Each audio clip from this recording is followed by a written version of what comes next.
बरसात का मौसम था और शहर की गलियों में बाढ़ का पानी घुटनों तक जमा था। आसमान काले बादलों से घिरा था और पानी में सिर्फ कचरा, गंदगी और टूटी उम्मीदें बह रही थीं।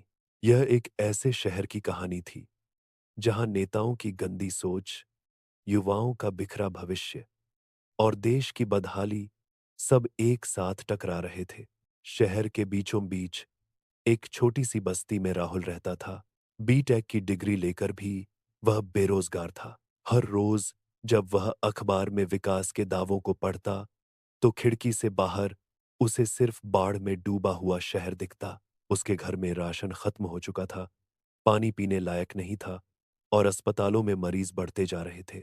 राहुल ने आह भरते हुए कहा, हमारा भविष्य भी इस गंदे पानी की तरह बह रहा है। इसी बीच टीवी पर शहर के नेता प्रेस कॉन्फ्रेंस कर रहे थे।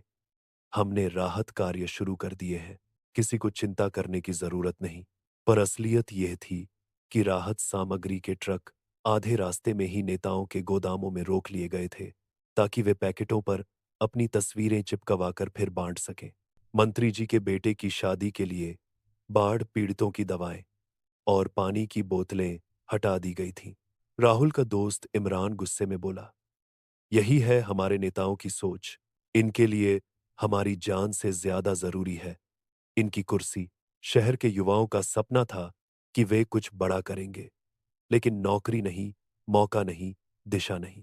कई युवा नशे की गिरफ्त में फंस गए थे, अपनी खोई उम्मीदों पर धुएं का बादल छोड़ते।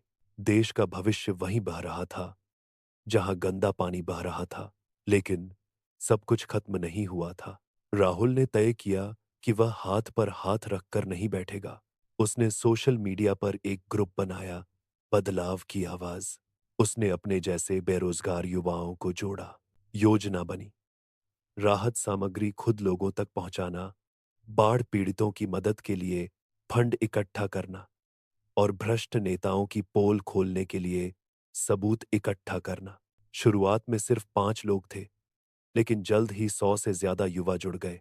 जहां सरकार नाकाम थी, वहां युवाओं की टोली ने मोर्चा संभाल लिया। 1 महीने बाद शहर की तस्वीर बदलने लगी।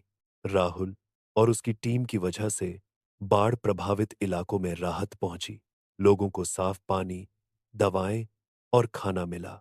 मीडिया ने इन युवाओं की कहानियां दिखाना शुरू किया। नेताओं के गोदामों से राहत सामग्री छुपाने के सबूत सोशल मीडिया पर वायरल हो गए। जनता जाग उठी।